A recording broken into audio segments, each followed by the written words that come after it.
Well, welcome everyone to the mansion on O Street. As Jesse said the first time we did this, I have so many different radio handles, but I guess in this setting I'm Texas Fred because a lot of people know me from WPFW, but I'm actually here not just through WPFW or WAMU, but WMOT from Nashville. Jesse Scott is my program director at MOT from Nashville. But I also want to thank H and Ted for having us here and for actually starting this series. And we do want it to be a series, and I am faithful that the crowds are going to grow as we proceed. Perhaps it's just new, but I'm excited about the opportunity, one. I've been in radio for, I guess this is 25 years. Yes, I just celebrated my 25th year on my first day at radio. Officially was on Mardi Gras in 2000 at WPFW. And one of the things, being a broadcaster, I had a list of, if I had an opportunity to interview anybody that I wanted to interview, who would be the people that I would interview? You know what I mean? And it was all kind of Miles Davis, different people, you know. But here locally, when Jesse presented this to me, I said, well, this is actually like a dream come true because it's an opportunity for me to also select and choose people who I hold in such high esteem that I would have an opportunity to interview in a setting such as this. This gentleman, Kojo Nnamdi, and has been, over the years, has been a friend, but as much or more so, and he may not even realize it, but he probably does, a mentor, because he's been a person who's been in his position and has held such notoriety, but not so much notoriety, perhaps that's the incorrect term, respect for his work, that for someone like me,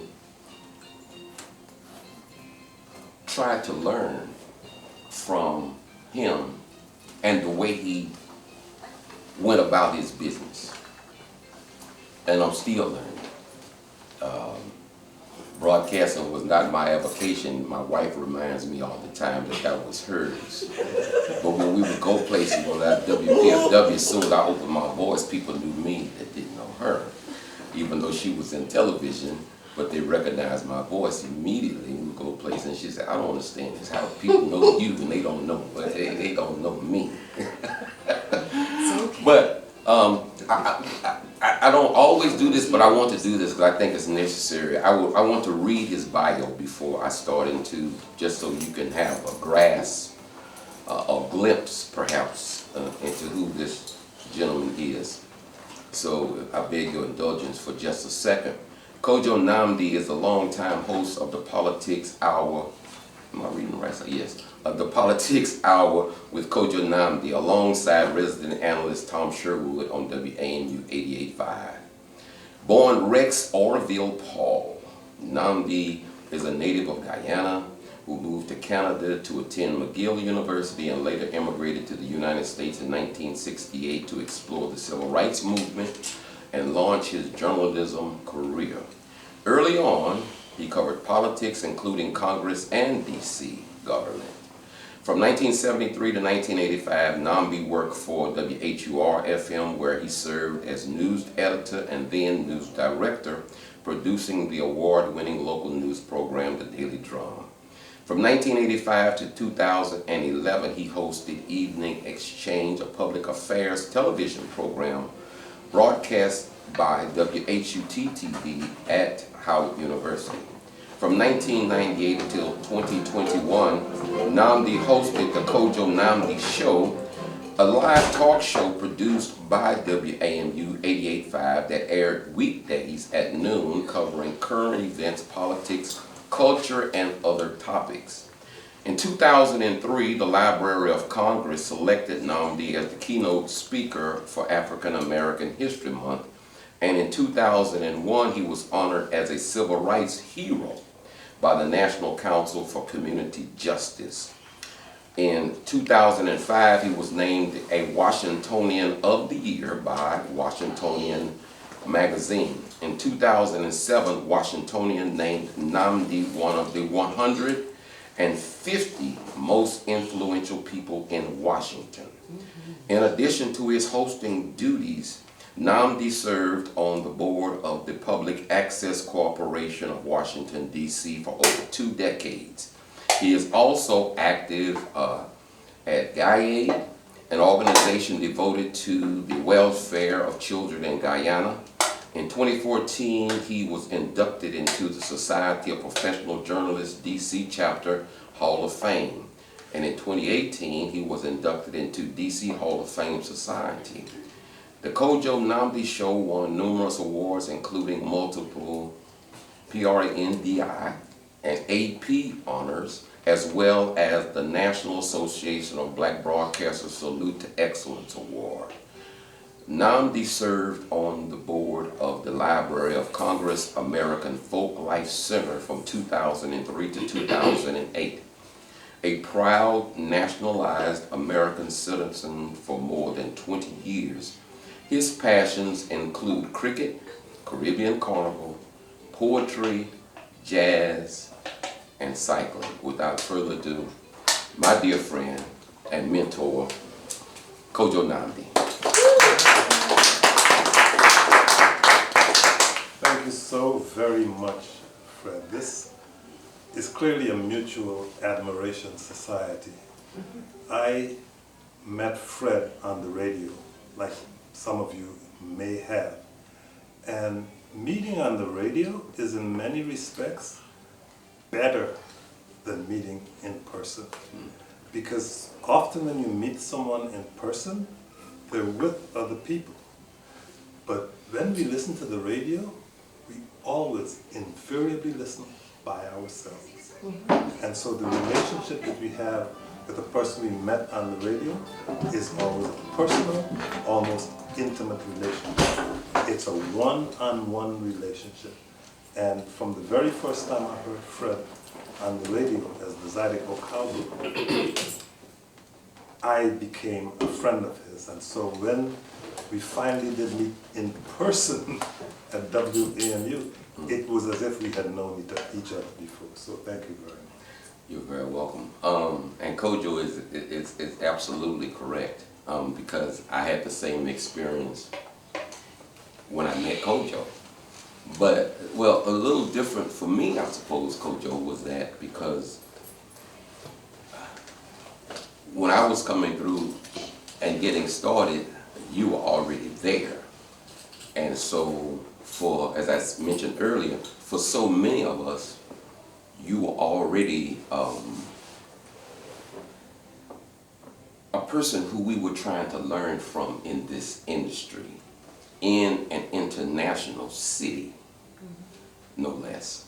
But let me ask you this, because a lot of what you've accomplished and a lot of what you've done actually is so succinct in our theme for this interview series, as I choose to call it, 51 Steps to Freedom. How, and I was thinking about this question as my lead-in question, did you know when you left Guyana and went to Canada that it would lead to this? Did you know that journalism was your path, was your calling in order to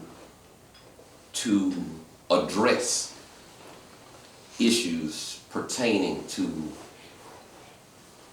civil rights,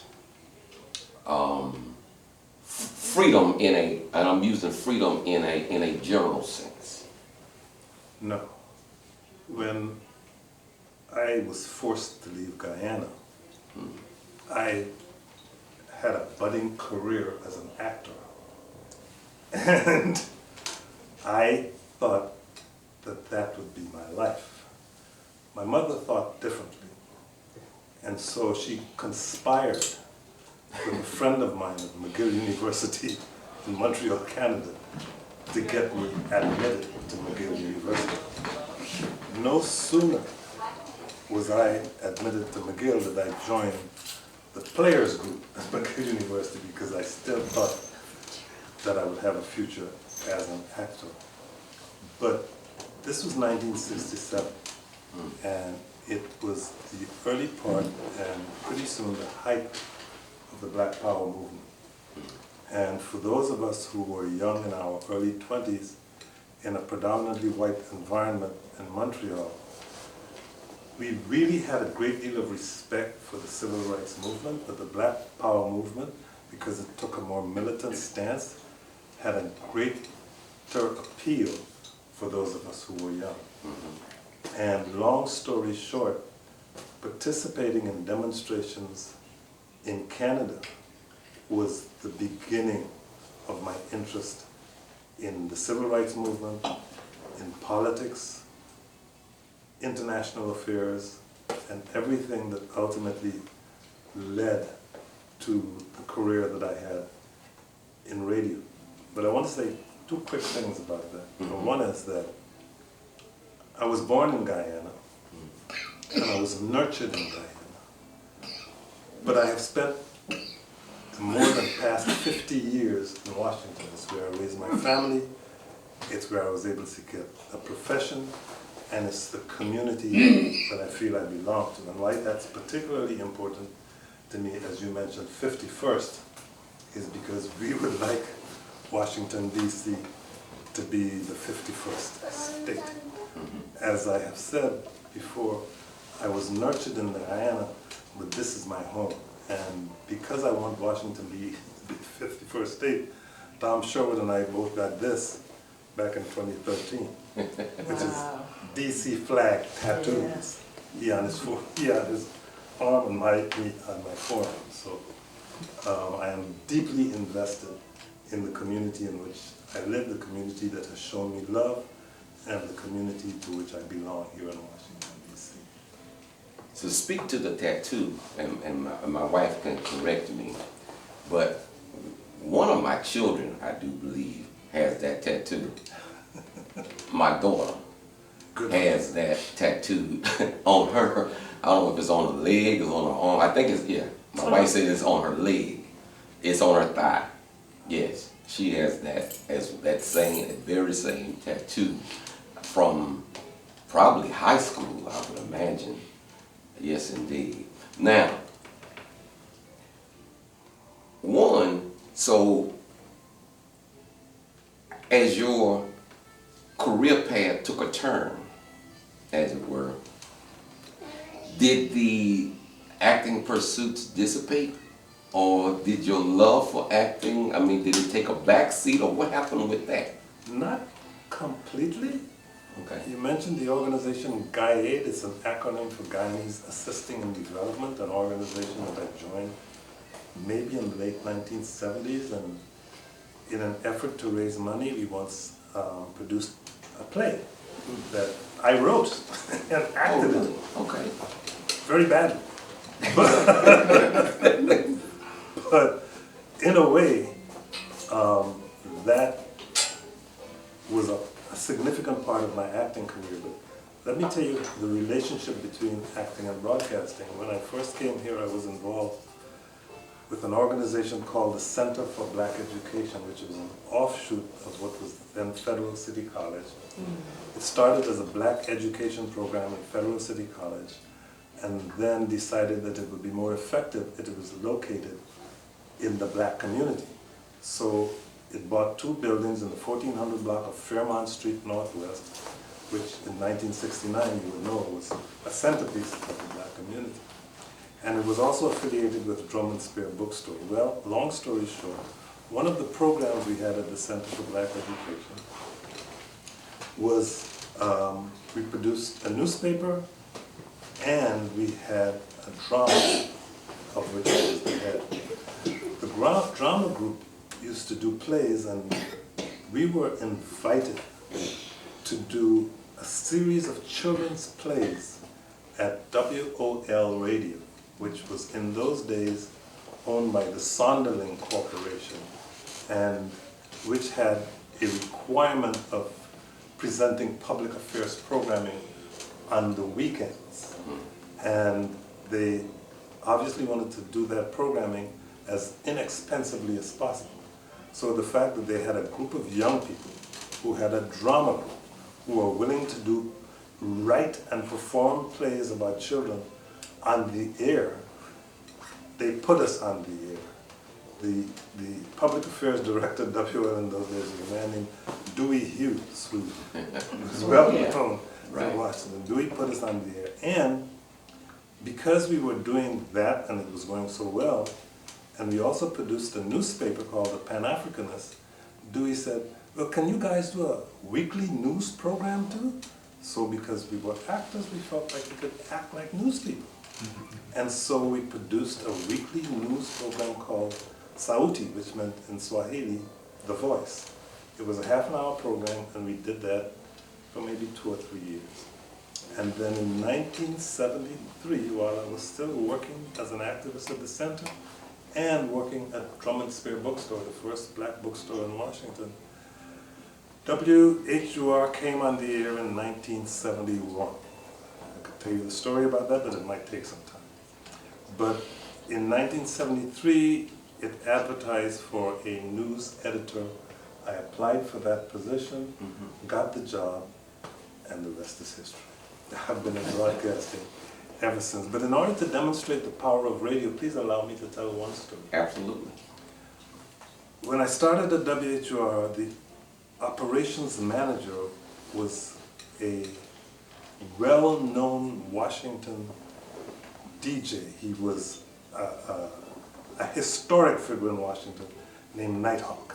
Yes. His name was Bob Terry, but he was called Nighthawk. Nighthawk used to be on WOL Radio and had an amazing reputation. And one day, Nighthawk was sitting at his desk. I was sitting at the editor's desk, which was across from Nighthawk's desk, and a man rode up. The station was located on the Howard campus in a temporary building called Tempo C, which you had to go up some stairs. A man rode up to the station on his bicycle, took the bicycle inside the station, walked past the receptionist's desk, and into Nighthawk's office, parked his bicycle outside Nighthawk's office, and went in and started talking to Nighthawk. Nighthawk closed the door. I was sitting at the editor's desk across from him. The guy was in there for at least an hour, and then 2 police officers came. And I was like, what the heck is going on here? And then 2 white-shirted police officers came, which meant they were higher-ranked officers. So there's Nighthawk, this guy, and 4 police officers in his office. And when they come out, the guy's in handcuffs, and they lead him down the stairs and into a police car, bicycle still sitting there. And Nighthawk comes out. I'd never seen Nighthawk sweat before in my life. Nighthawk comes out of his office sweating, and he says, "Co," which is what he called me, "you'd never believe what happened." He said, that guy said he'd been listening to me on the radio for years, and so I felt like a personal friend. And he had something on his mind that he wanted to get off his mind, and he thought I would be the best person to tell it to. And what was on his mind is that he had killed 3 people. He went to his girlfriend's house to kill her. He shot her. Her mother was there. He shot her, and he shot a neighbor who was visiting, and got away completely. They had no idea who had done it, but it was on his mind, and he wanted to tell it to somebody, and he felt that I would be the appropriate person to tell it to. That's the power of radio. Absolutely. And I think that many of us who are, Mer Carthen just joined us, and she's more than a colleague. She's like a sister to me as well from WPFW. Of course. But I'm sure that she can attest to what you just said as well in regard to a listenership and developing relationships with people over the air. And I can't say that I had the same experience that you just described, but I've had, especially if you're doing overnight radio. Overnight radio gets very interesting. Play Misty for me. And it's like, and it can be like that.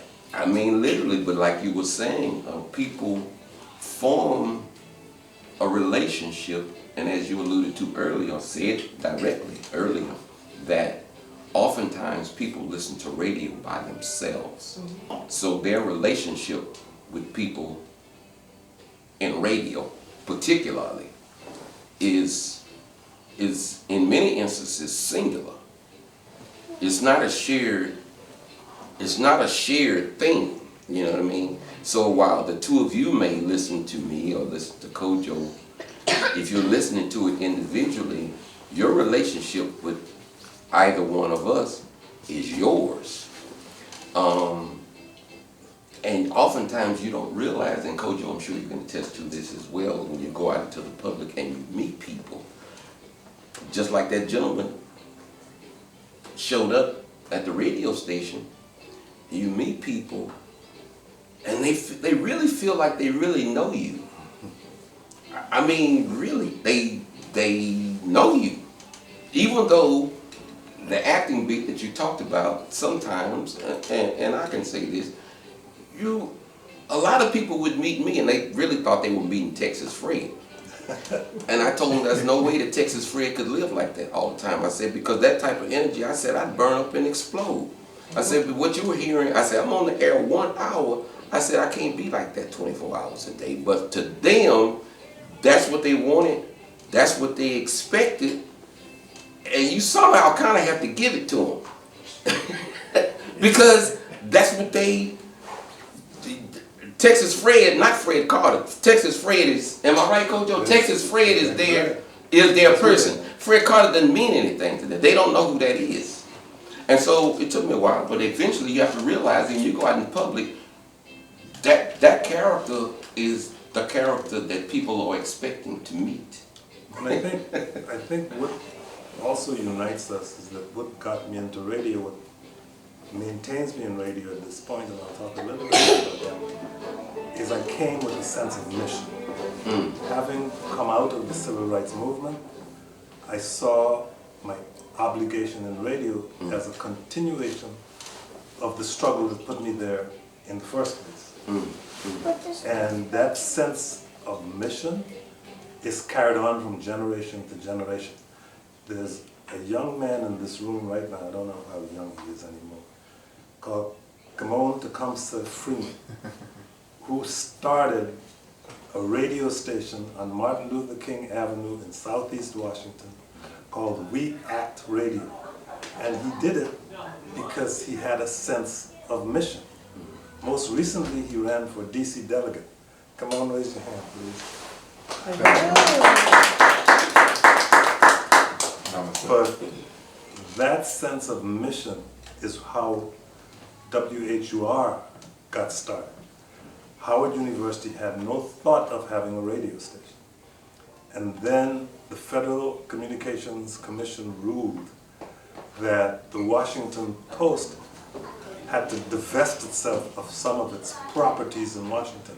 And among those properties was an FM radio station, WTOP. The Washington station, the Washington Post, owned WTOP AM, which was and still is an all-news station, and WTOP FM, which was a classical music, light classical music station that in those days nobody listened to. Because in those days everybody listened to AM radio, and FM was thought to be just this thing that only played classical music. And so when the Washington Post was ordered to divest itself of WTOP FM, they sold it to Howard University for the princely sum of $1. Wow. And as a result, Howard University got a commercial FM license at a time when FM was just breaking out. And as a result, it became a very popular station. Shortly thereafter, about 4 years later, maybe WKYS came along. and that became the popular music stations that people listen to. Our sense of mission at WHUR was captured in the Daily Drum, the broadcast that we were doing, that we tried to have cover the world from the perspective of black people all over the world. And then, a few years later, along came a whole nother station that was defined by its sense of non-commercial mission. And that's the station I got to meet you and Lady Moore on, WPFW Radio, which carries forward today. What's it, your 48th anniversary now? 48. 48. That carries forward that sense of mission. Yeah. My wife has told me it's time for her to sing. Please. But before so, I do want, because I'm going to lose, you know how this is, Kojo, anyway. Some people are better than me and they write down notes. I tried to write them up here, but before I lose my train of thought, I do want to say this. You were speaking of your sense of your mission, And actually, when I started in radio in 2000, it was similar. It maybe not quite as what yours was, but it was a mission nonetheless. And it was a mission because it was 2000. Zydeco kind of made a resurgence in the 80s, right? Through Clifton Chenier and a whole bunch of other people, but it was called other things before it became Zydeco. It was la-la music, it was, it was traditional Creole music and so forth, right? But I started seeing shows in this area, and I remember growing up and in Houston, and I would see posters and whatnot in 3rd Ward, Houston, and 5th Ward, where Clifton Chenier actually, he spent a lot of time in Houston. He was very closely related, aligned with Lightning Hopkins. Okay. Lightning Hopkins, I believe, was married to Clifton Chenier's first cousin. But I'm saying that to say, my calling after I'd gone to a couple of shows was that people needed to know more about this music, and it was not on the radio. And the interesting thing is God moves in mysterious ways. Candy Shannon was the general manager or the program director at the station at UDC. And I actually had gone to her because I wanted to do a jazz show, right? God saved me from that. And I'm glad he did. That's a whole different Candy Shannon started in Washington on Disco Stereo, which was WKYS in those days. She and Donnie Simpson. Yeah. Disco Stereo, they called it in those days. I just saw a clip on her and Donnie Simpson as well. But when I saw, just to make the point, and to bring it and to loop in my dear friend Larry Bernard, who's from, they call it the Golden Triangle in Texas, Port Arthur, Beaumont, and Orange, which is in that part of Texas, is where a lot of Creoles live, right? And I grew up around a lot of Creoles people, and I just felt, I said, these people need to know something about Zydeco. And so we need to put it on the radio. It took me 3 years of begging Lou Hankins before he decided that we'll take a shot. He told me up front he didn't like Zydeco. He didn't know how he was going to do on the radio because these people were too urbane for Zydeco. I'm going to tell you what happened, Kojo, really seriously. And this is the serious deal. He said he was missing some good music. There's no question. That's right. Well, what happened, Kojo, was that I stayed on him, and it was Fat Tuesday. And I said, Lou, let me do Fat Tuesday. He said, okay. He said, at that time, it's amazing when people don't show up to do what they're supposed to do, and it leaves the door open. Bill Wax didn't show up. And Luke said, okay, you do it. He said, but if it doesn't work, you promise to leave me alone about this Zydeco on WPNW. I said, I crossed my fingers and put my hand on my back. I said, bet. Phone rang off the hook. And as you said, it was history at that point. But that became my mission, just as you said. You know what I mean? Your mission was different, but that was my mission. So going into it, I went into the mission of trying to be an ambassador for this music, not just the music, but the culture. Just as, you know, I'm sure that has been a part of your whole... I knew nothing about Zydeco music before you, except there was one club on Bourbon Street in New Orleans that I would pass by at night, and they were playing Zydeco music. One joint, that was all I knew about Zydeco music. So when you talk about tech systems, Zydeco music, and the playwright, that was a whole new experience for me, and therefore for a lot of other people who were listening to it. Yeah, that was my calling, and to a certain degree, it's still my calling. Jesse has allowed me to realize another calling, and because I grew up in a gospel home, you know, that show was something that I had prayed for. I remember after my father passed away, certain things, and Susan, I know you won't say, but I gotta get this out, right? We gotta get this out. But you know, certain things happen in your life that can change the trajectory of what you're doing and the way you think about your pursuits. And when my dad passed, the world looked different. And I remember Merv may or may not remember this, so I was doing the Zydeco show, but I had already started incorporating Kojo, other genres. I started playing country music a little bit, and some blues and whatnot. But I started playing more gospel music. And I'm not gonna mention the name, but the program director at the time had a problem with that. And I said, well, if you're asking me to choose between my dad and you ain't gotta change. But we're now learning that it's all connected. Yes! That's what we're learning. That's the blessing, Kojo, right? That's the blessing, is that the music is all connected. And as I said, Jesse has allowed me to realize this portion of my career anyway, because we are able to program gospel music from so many different perspectives. And it works. Yes, it does. It works. People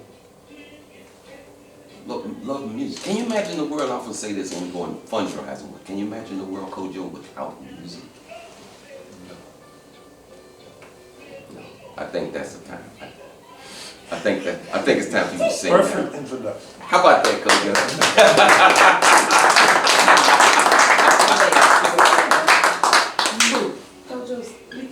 Y'all just, well, we'll talk about that in the ask questions. Yeah, you just hold on for a second. Yeah, no, just give us a second. This is my bestie. We have known each other since junior high school, since we were, 11, 12 years old, Yes. and we have remained friends. I have about 5 friends on one hand, and she's one of them. Praise Jesus.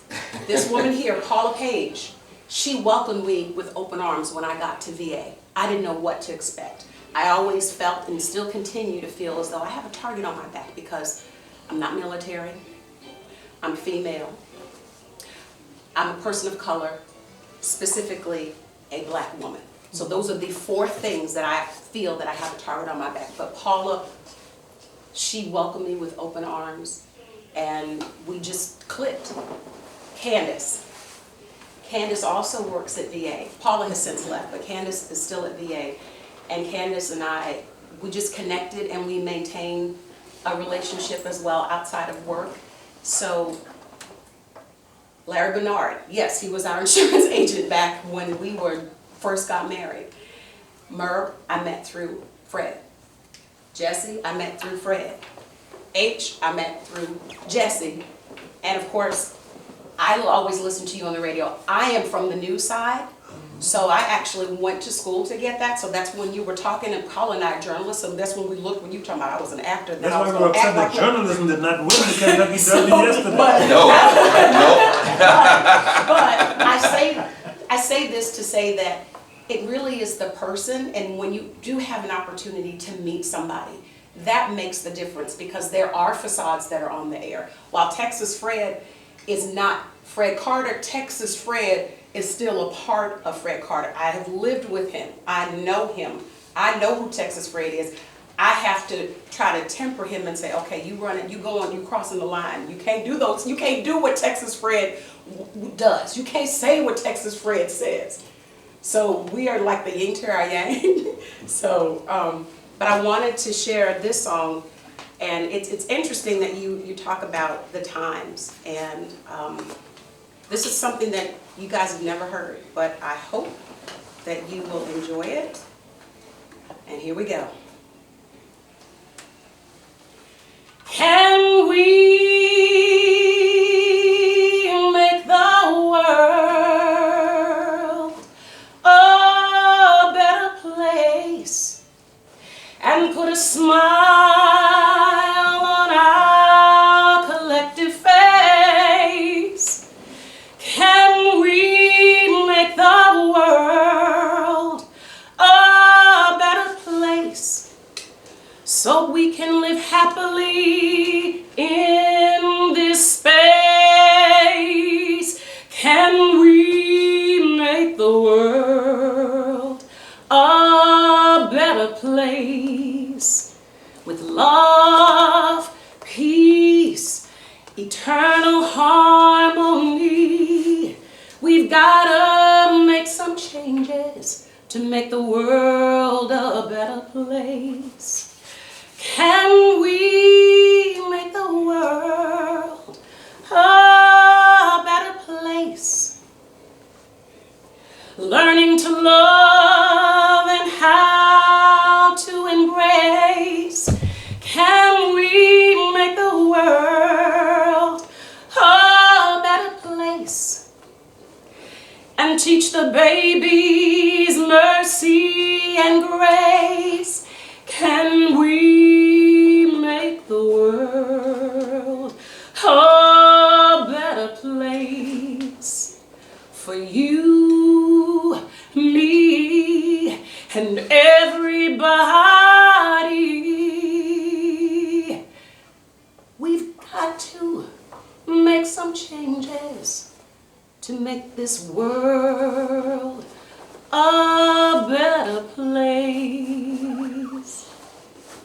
Amen. So the reason why I know you guys don't know that And as song. soon as you said babies, he turned around. I know. Like, But that's the- my kid. Yeah. The reason why I said you don't know this song is because this is something that came to my heart when we had our first event here at O Street Mansion, and I started writing it and I couldn't finish it. And then I saw the movie Sinners, and at the end of the movie, you know, a lot of people leave, they don't watch the credits, they don't listen to the score. I stayed, right? And there was one song, I don't remember the name of it, but it had something to do with freedom. And there was something in there that allowed me to come up with the second verse, because I was like, I don't want this to be repetitive. I want to tell a story. So this was just something that was on my mind, and so I just wanted to share it with you. You are the first people to have ever heard this. Wait a minute, did you write it? I wrote this. Oh, Yes. girl. I wrote this, yes. So it was March 1st that I started it, and then I have the date. It was April 28th when I was able to finish it, and that was around the time that I saw the movie. So it was within a day or two after seeing that. Are you going to record it? I gotta get this, some other stuff. I gotta get copyrighted first. Okay. But I wanted to just debut it just to see, you know, what people thought, but that was just from the heart. And we are all experiencing things in today pretty much about what you were discussing. And we don't need to get into the details of anything, but we all know if that song and anything that you've heard from the speaking has touched you, then that means that you get it.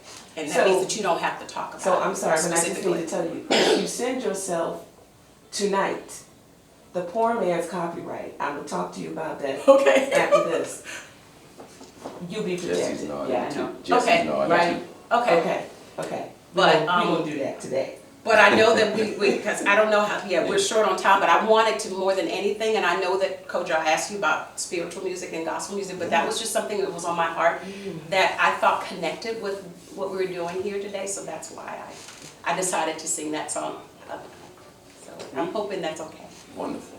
Like I said, it's all centered, it's all connected. Yes, yes. Kojo, I had an experience yesterday. I wanted to get a response from you. Had an experience yesterday. I don't know if have you heard of Berwyn Heights? Yes. Berwyn Heights, Maryland. Yes, I've Yeah. heard of it. Small community, right? Kind of tucked away.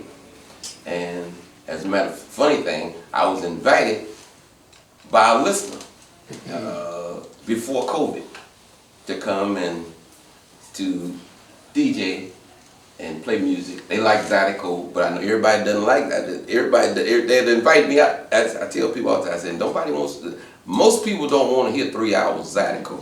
So I incorporate other music into it, right? You know, I mean, you know, and it's an interesting, Berwyn Heights is a very interesting community. Ethnically diverse. But very, it seems like everybody likes each other. And I know, I mean, you know, I mean, really, it seemed like, as a matter of fact, I said to him yesterday, when I was DJing, it was some kids on the side over there that were playing soccer, just a pickup game of soccer, right? So there were white kids and Hispanic kids and black kids, African American kids and Ethiopian kids, and they're all playing together. And I remember I went to my daughter and I tapped her on the shoulder. I said, do you see those kids? Because she's a teacher, she teaches kids. I said, do you see the kids out there playing together? No animosity, nobody's quarreling.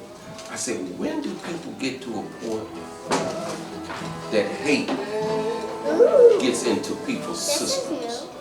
Because if you look at kids, and these kids are enjoying one another, enjoying each other's company. I was playing the music and I was trying to play a little bit of music for everybody, so I played a little Tejano music, and the people appreciated it, right? And it probably wasn't the up-to-date Tejano music, but the mere fact that I played some Tejano music for the Latino people that were there, they kind of, some eyebrows kind of got raised. Number one, they probably didn't think that I knew anything about it. I tell them I was from Texas. But Kojo, and I'm sure that you've interviewed so many people, how has your interviewing other people, has it changed your perspective on, going back to what Susan said in terms of how we're viewing things now? Because there are a lot of, some people are losing hope. What in your career sustains your hope through all that you have reported on and have experienced through your news career and so forth? Let me tell you a little bit about how my career, such as it is, evolved. I started at WHUR Radio and had been doing the Daily Drum there for a while, and then, long story short, a producer of the Evening Exchange television program at the Howard University television station asked me if I could fill in for Bernie McCain. Bernie McCain was a legendary radio broadcaster in Washington who was one of the early hosts of Evening Exchange on Howard University television. But those of you who know radio will understand this. Bernie was hosting a show in Philadelphia every day from noon until 4 o'clock. And the Evening Exchange live broadcast at Howard started at 7:30 in the evening. And some days Bernie got caught up in traffic driving from Philadelphia and couldn't make, some days the producer of the show would be standing on 4th Street Northwest looking up and down to see if he saw Bernie's car before deciding whether he had to put up a rebroadcast of the show. So Bernie couldn't keep it up, and they asked me to fill in for him. And I'd never done television before, but over time, I learned how to do television with the same sense of mission that we had at WHUR at Howard University Television. And then I got an offer from WAMU to host a show there. I already had a full-time job. I thought that I was doing well. I was being fairly well paid because by then I'd been at Howard for about 20 years. And so I was reluctant to do the radio show. And I eventually said, okay, let me give it a try. And the logic behind it, which will help you to understand why people like Kimon and Lady Moore do what they do. The logic behind it is that I was working for a public television station owned by an HBCU on one side of town. And I got an offer to do a public radio show at a predominantly white university on another side of town in this historically, racially divided city. And I took the job on the premise that maybe, just maybe, working at both of these institutions and doing shows at both of them could make some contribution towards bringing the communities in the city of Washington together. And there were a lot of slip-ups along the way that I don't have time to go into now, but it came a time when in Washington, black people would invariably recognize me by sight, and white people would invariably recognize me by the sound of my voice. Right. Because they listened to WAMU and black folks watched WHUT television. But it did, I think, serve a purpose in bringing people together. The black people recognizing me by sight worked on several visits to the White House. When the Clintons were in power, when the Obamas were in power, there was a long receiving line at the White House to shake hands with the president, and I was not joining that line. And when I was getting ready to leave the building, one of the black Secret Service guys would say, "Hey, Kojo, come on over here, get to the front of the line." I was like, "Thank you very much." But I think that you have seen how the city has evolved over the time. We have continued to be a predominantly politically democratic city, but we still have a lot of racial division to overcome in this city. And a part of the mission that people like you and me have historically come to, because the only reason we find ourselves in this position is because our forebears struggled to get us in this position. And so we have an obligation to carry forward the work that they have done, even as that work has probably encountered its most difficult period in my lifetime, right now. We do have to understand that we came from a movement and have an obligation to help ourselves and our children and our grandchildren to carry that movement forward, and that's why we keep doing what we do. Maybe I strayed off the point, but People want to ask questions. Hold on right? one second. And I know we're getting close to the end, but this was on my heart before we took the break for Susan to sing, and we ended on the point where we were talking about music. I was reminded, many of us were reminded, I'm sure Murray will nod momentarily, yesterday was James Brown's birthday. Now, there was recently, I don't know if any of you all saw it, but there was recently a piece on funk music. Not James Funk, on funk music. we want the funk on PBS. Yes, yes. And of course, I remember that they were interviewing Donnie Simpson and the impact that I'm Black and I'm Proud had on people when that song came out. And we were speaking of the power of music. not specifically James Brown, but if you wanted this James Brown, what musician, what music? I know you're from Guyana, but you've been here, as you said, and jazz is, as you have mentioned in your bio, is one of your favorite idioms. Music. Speak to music, how music has impacted your career and your life. Well, the thing that they omitted in that documentary, and Nelson, who did that documentary, is a really good documentarian, but the part that he may not have had time to include in it about James Brown is that before he made that record, James Brown had a process. Mm-hmm. For many years he had a process, and that record, I'm Black and Proud, was the first time that people had seen James Brown with a natural. And so that record represented a level of consciousness on his part that he didn't have before about being black, and he wanted to imbue that consciousness to other people. And Donnie Simpson is a very good example of how well it worked, because Donnie Simpson said in that documentary that that was the first time he felt proud to be black. And I think for me, that was the influence of the Black Power movement.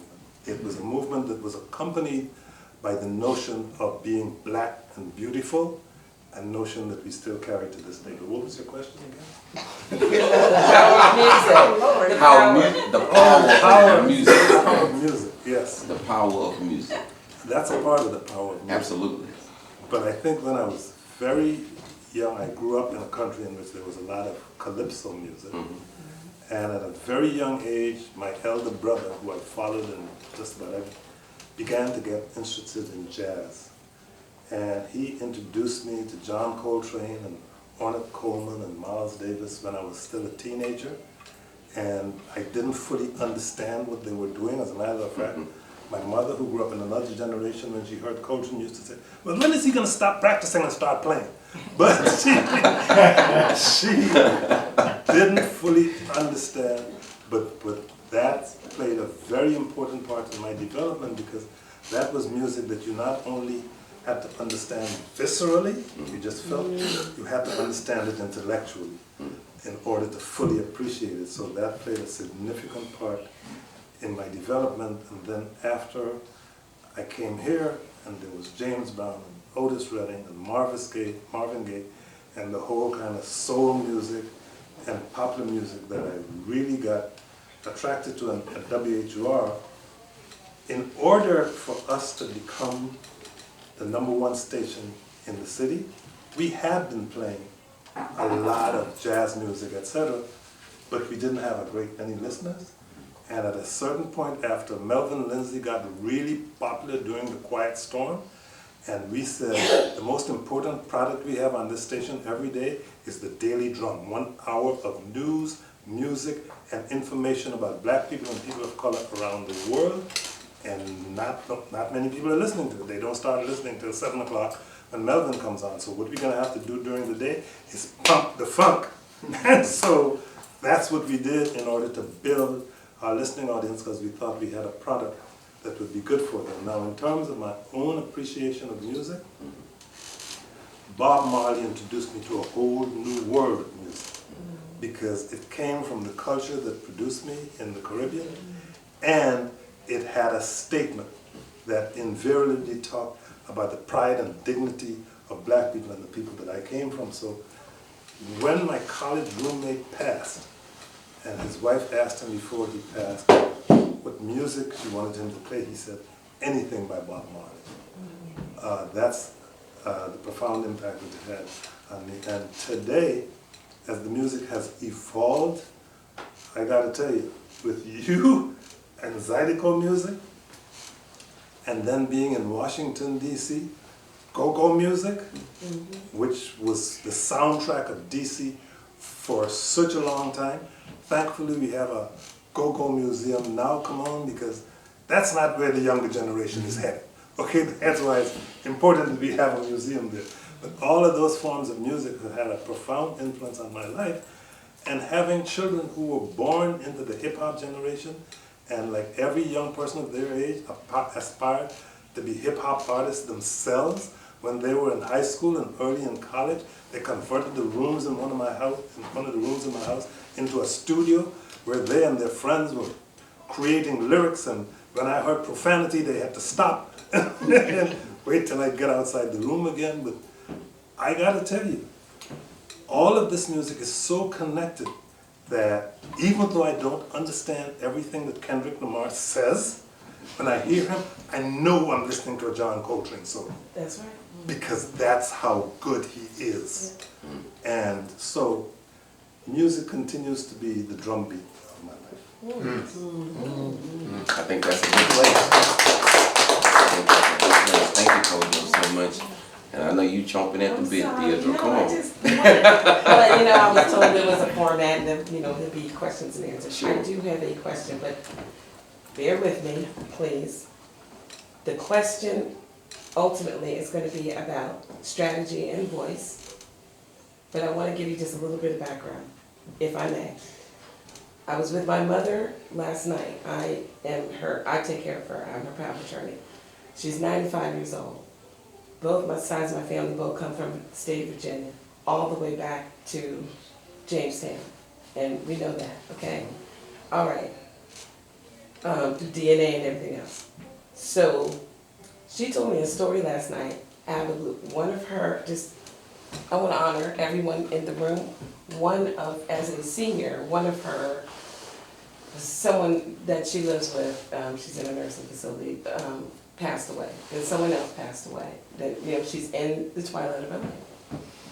And she has seen the gamut. She and my father were a part of the last part of the Great Migration, coming to DC. She started talking, I don't know why, she started talking for no reason at all about voting. And she talked about being a young woman in the District of Columbia with a very young family during the civil rights era. And I'm circling back to what you began with. I've been hearing a theme of purpose from both of you, and the strength of music, the power of music. But she told me a story, and I was like, okay, why are you telling me this? But it was very helpful for me to know. She said that when she was 18 years old, she went to go and vote in the state of Virginia. Everybody at that time, Brown versus the Board of Education hadn't even happened yet. So it was full-on Jim Crow. And they already had a strategy. So I'm going to ask you about strategy.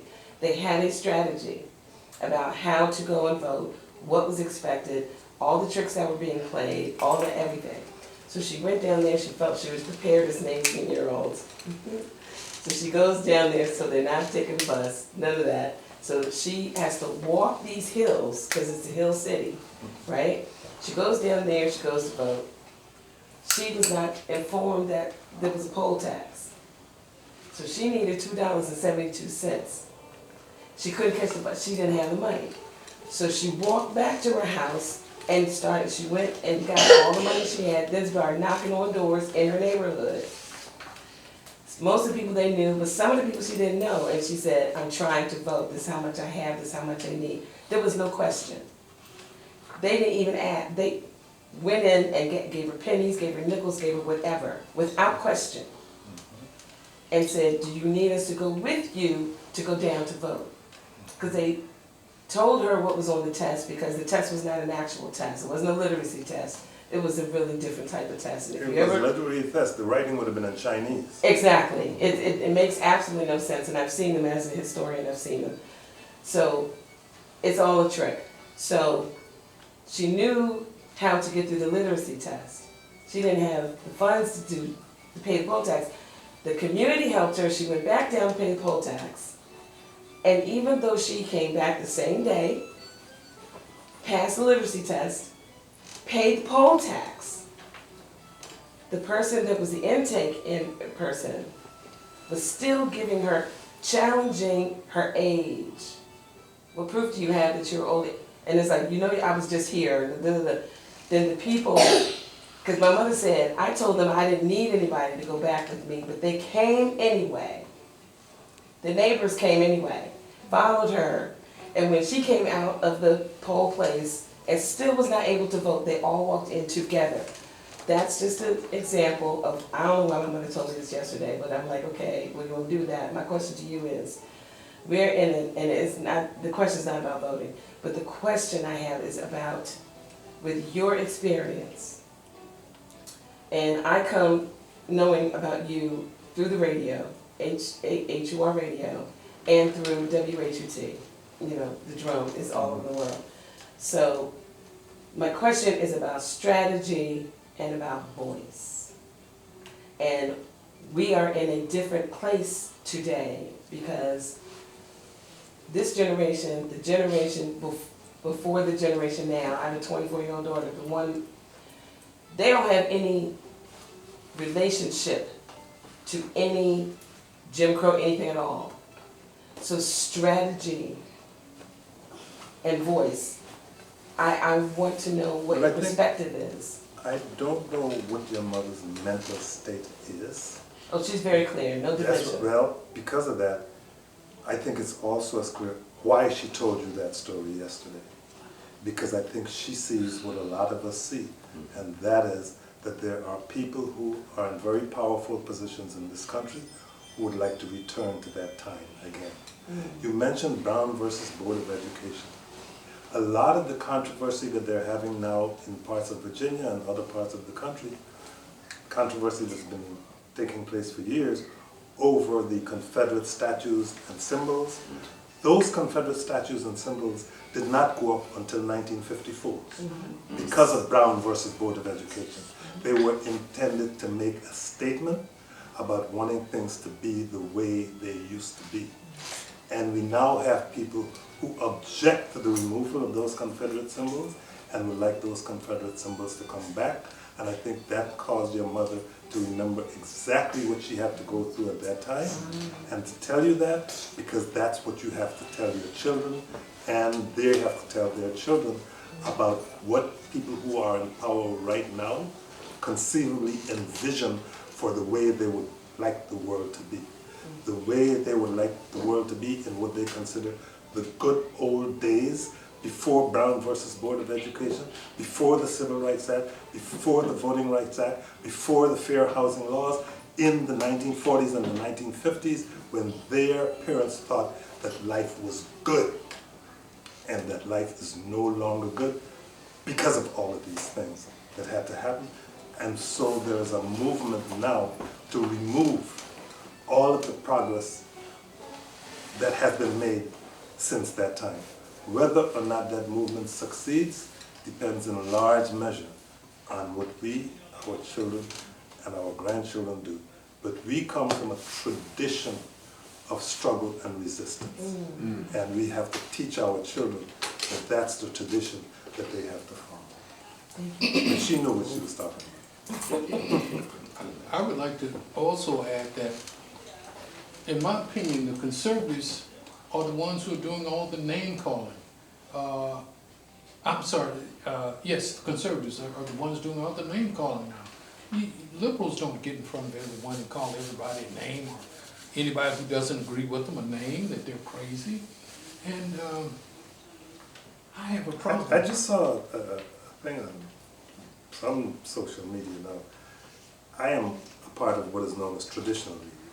We all are, okay? A lot of people who are on social media believe that traditional media is not real.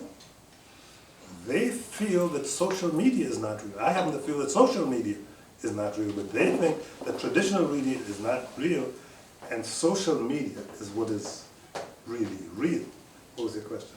Oh, and one more comment I wanted to say is, in my opinion, no one should be able to be president of the U.S.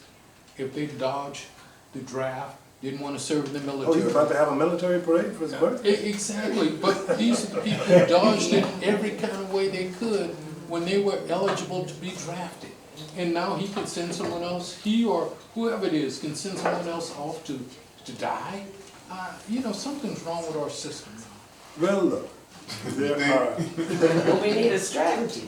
part of our strategies. One of the results of the civil rights movement is a lot of elected officials in office who are people of color and who are African American. Now, we do not set the agenda for those people, even though we would like to think that we do. But what we have to do is to press them to follow the agenda that we would like them to follow. If there's only one thing an elected official fears, and that's not being re-elected. That's right. That's the only thing they fear. And if you can threaten any elected official with their re-election, then they're more than likely to do what you want. The entire Republican Party is under the thumb of the president for that one reason. I agree. That he can threaten their re-election.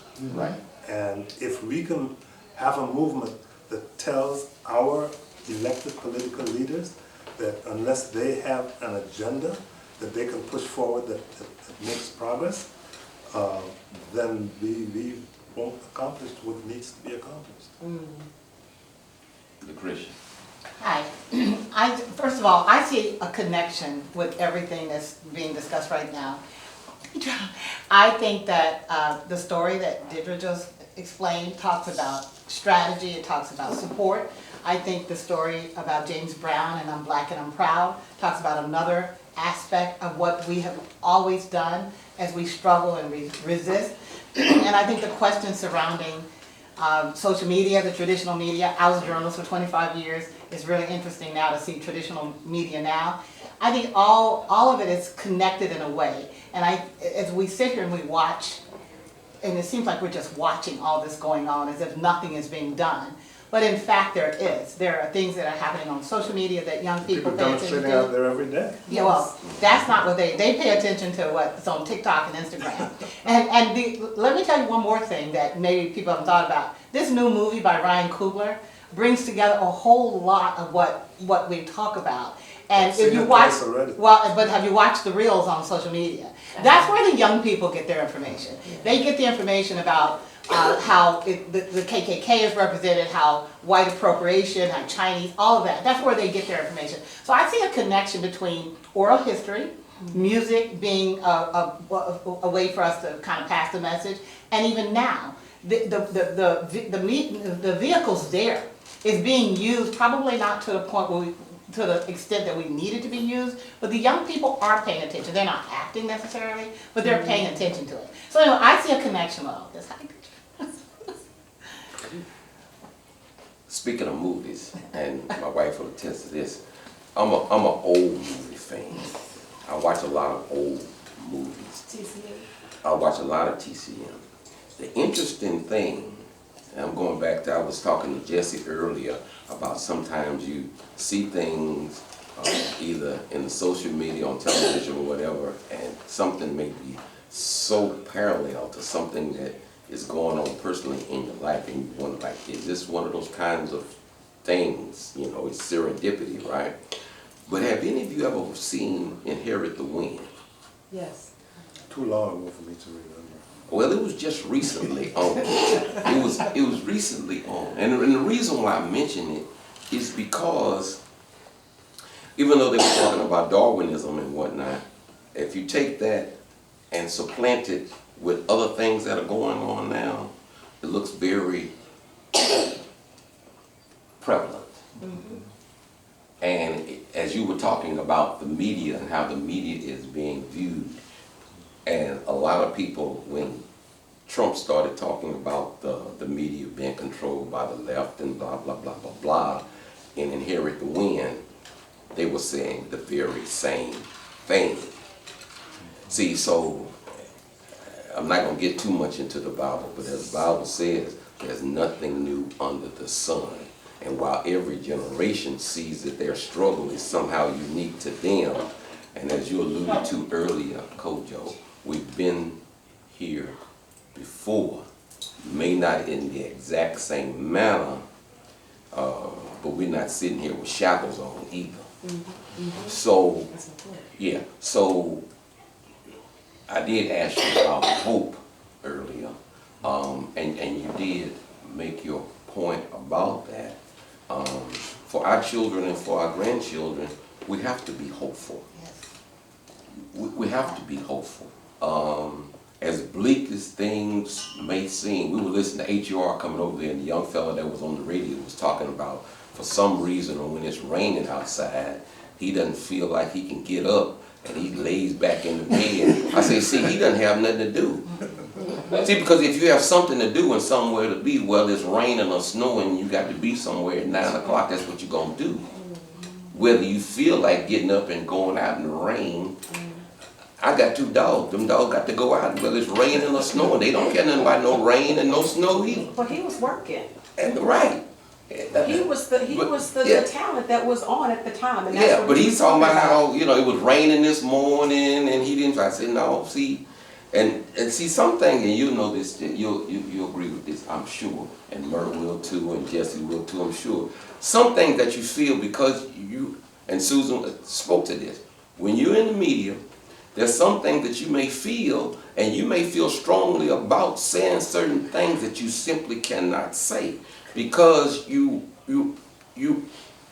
because your words carry weight because of the industry that we're in. And whether it's true or not, someone can just run off with something that Kojo said. Kojo said it. So it got to be true. Because Kojo said it on Daily Drum, or Kojo said it, or Murr said it on Tuesday Blues. You know, Jesse said it on WMO. So I know it's true. So we have to be careful with the credibility that we're allowed to have. Am I right? I have the good fortune Okay. of always having shows with guests. And so if there's something I can't say, I can always find a guest who will say it. Well, yeah. Well, yeah. Because I have to find guests who offer different points of view. So Different perspective. for instance, with the stadium deal that the mayor just negotiated, most of the people I know who live in Washington, D.C. are rabid football fans. Most of them, in their hearts, want that team to come back here. But I also know that there's a significant and large group of people who don't want the taxpayers to get stiffed for the team to come back here, who understand that the team is owned by billionaires who could pay a lot more than they're paying. And so if that's my sentiment, then I know I can find people who will express that sentiment. And to make sure that that sentiment is expressed, and it's not just everybody saying hooray for the team coming back here, and we're willing to pay whatever it takes for the team to do that. That's not how it's going to roll out. And just on that issue, to remind people who don't think that the DC Council has a role to play in this, the deal that they had for the arena in Virginia was scuttled by the Alexandria City Council, okay? So the council is going to have a lot to do with what happens here. It's far from over. Fred, I would like to say also what you just said about chapels. Everyone in here could have been a sharecropper, okay? And we could all be sharecroppers. And where would our futures be? What would we have going for us? And the team coming back, who's that going to fall on really? The taxpayers. And it doesn't, well, it will fall on the taxpayers. Believe it or not, your property taxes or something. Don't say We're going to wrap it up. But we've had an opportunity though. struggle continues. It never stops, the struggle. I'm gonna sing one more time. Thank you. This is for you, Candace. Yes, please. Please stand in front of the camera. Oh, sorry, producer. Sorry, Gosh. Okay, give me 1 second. This is how I use technology. Not social tech, whatever. My phone, that's it. I use it like a real phone. I'm learning. My daughter and I actually, I think that Kai was upset with me because I asked her about what does she think about the Facebook post that I made for today. She said, well, the way it looked, I wouldn't come to that. And I was like, well, then help me. Then she accused me of hanging up on the phone, so I wasn't able to talk with her. Okay, ask somebody to take you to the bathroom, baby. And so, speaking to what you were talking about, I think that part of it is that there's a disconnect. I originally was so against social media. I finally, just recently, I guess within the last 3 to 5 months, got a Facebook page and an Instagram page, and I'm learning how to navigate it, and it's very difficult for me because having been a journalist, it's hard to do that broken speak, that abbreviated speak. And so I'm trying, I am really trying, so I just want people to know that not every person that is not, what's that generation, what are they, the 30-somethings? Whatever they are and younger, that doesn't mean that we don't know what's going on. That doesn't mean that we don't care. That doesn't mean that we don't learn, but it might just take us a little longer to do that. But I pray that we can all, at some point, get on the same page. And I need to find my page. Well, they do look to us. They don't look to us right now, but I promise you, in little ways, in unexpected ways, unexpected things that surface in their lives, they always look to us. And that's why I was mentioning strategy. We gotta think about that, and we have to always be prepared. We are their elders. Especially when they hit that wall, and Yep. that wall is coming. Yes. I'm concerned that they're not prepared for it. They're not prepared. They are not prepared. They don't know enough about your mother and what she went through, and Or any how of important it was. any of that our I'm black and immediate proud. families. Yeah. And social Stories media is and not gonna history. help them. And the thing is, and this is what I've said before, and this is just for me, from one who speaks from humanity, it has absolutely nothing to do with race. It has something to do with being a person. That's right. And just making sure that you don't lose sight of who you are, whose you are, and just how you're going to navigate and exist. I didn't expect for my parents to leave me both at 55 years old within a year of each other. But I am grateful for what they did do, which was instill in me and my sister a sense of knowing who we are, and to think and to be compassionate and to just take the time. Really, I know it's a trite expression, but take the time to smell the roses. That's right. Take the time to walk in the rain and feel the dewdrops on your skin. Not everybody can do that. But So faith in- cherish it. Faith and friendships, and you had family when you lost your parents, is important. And I'm concerned that social media, with this really strange sense of what's real out there, and you know, these friendships, Deidre and our friends on social media, the first time I've seen her in a year or so. So that's my concern, that when life kicks, and life will. I'm going to sing this song. I know this is a song that Candace likes, and so I'm going to sing a little bit of it. What is it called? You'll know it when I sing it. Okay, yes, ma'am. I love you, Lord, for your mercy never fails me. All of my days I've been held in your hands, from the moment that I wake up until I lay my head. Oh, I will sing of the goodness of God, because all my life you have been faithful, and all my life you have been so, so good. With every breath that I am able, oh, I will sing of the goodness of God.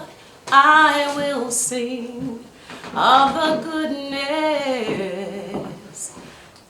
I'm about to cry. God, I can't even get it out. You can do it. Candace made me do it. Let's do it. Okay. Let me try that one more time. He said, let's do it. Give me one more chance. They said it would come from a Oh, child. I will sing of the goodness of God. Amen.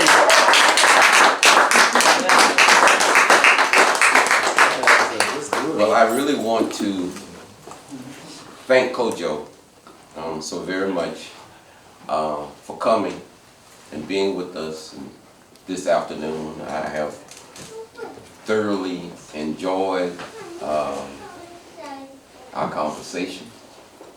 I hope that we can do it again soon, hopefully. I was telling him when I was Let me tell you how much I trust you. Okay, go ahead. I had no idea what I was coming to.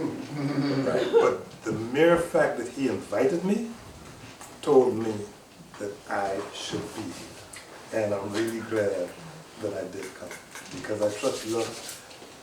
When you listen to people on the radio, you create an image of them in your mind. And the image I had of Fred was the cowboy hat, the cowboy boots, and a three-wheeler motorcycle. Okay. When I met him in person, I was really gratified that he is who he actually is.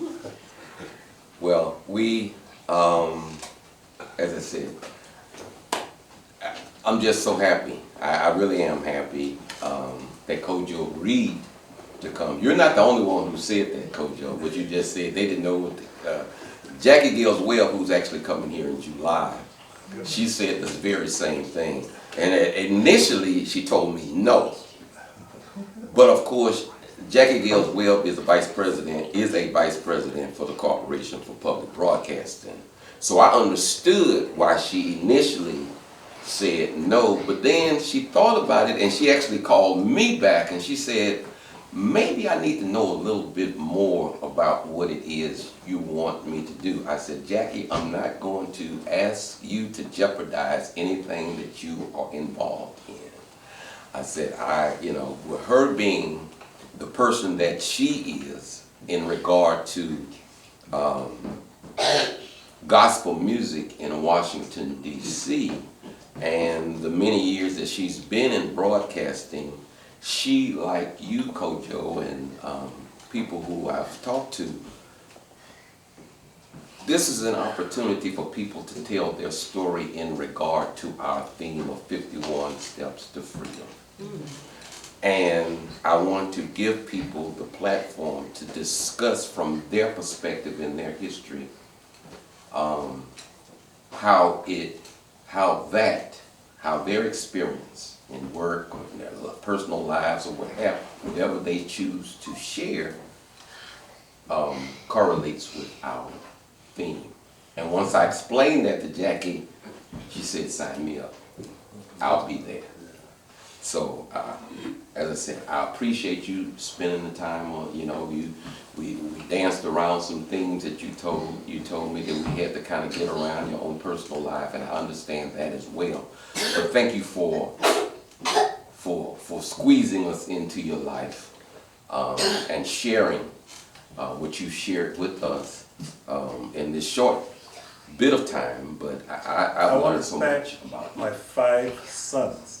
Because we do a Zoom on Sundays from 3 to 5 p.m. Oh. And when I said I was doing something with my friend, Fred, they said, go ahead and do that. We'll survive. So, thank them. That's cool. But this is a salon. Yeah. This is in the vein of Gloria Steinem. This is a salon. And this is amazing. Believe it or not, Frank Smith said the same thing that you said. When I talked to Frank Smith said the same thing. Frank said, no, I got my grandkids every Sunday. Every Sunday I have my grandkids. I said, bring your grandkids. I do want to say one thing. Thank you all for coming. It really means a lot to be able to have you all here. The first Sunday in June, we will have Carlton Singleton, Ranky Tanky, 2-time Grammy winner.